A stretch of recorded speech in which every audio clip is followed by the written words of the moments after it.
Hi అండి. ఏంటి మొక్కల మధ్యలో ఎక్కడో కనిపిస్తున్నావు అనుకుంటున్నారా?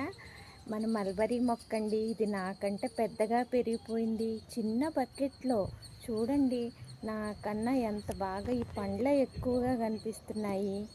అసలు ఈ మొక్క ఏంటి, మొక్క సంగతి ఏంటి, ఇన్ని పండ్లు ఎలా వచ్చాయి ఒకసారి చూడండి, చెప్తాను.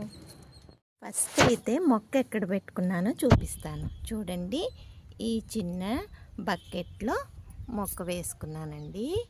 అసలు ఎంత బలంగా ఎంత పెద్ద పెద్ద కాయలు వచ్చాయో చూడండి. చూసారా? ఇవి 2 పండ్లు మాత్రమే కాదు, ఒక్కసారి ఇలా పైకి వచ్చేస్తున్నాను, చూసేయండి. ఆహా, చూసారా?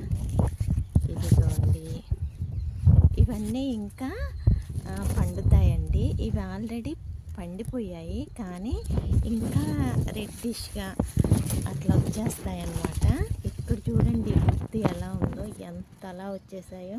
అయ్యో చూడండి, ఇవన్నీ ఒక చిన్న బకెట్లో ఎన్ని పండ్లు వస్తున్నాయి కదా.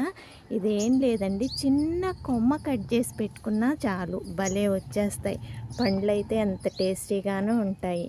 మీరందరూ కూడా ఒక్కసారి పండ్ల మొక్కలైనా కూడా ఇలా ట్రై చేయండి. మల్బరీ మొక్క ఒకసారి పెట్టి చూడండి.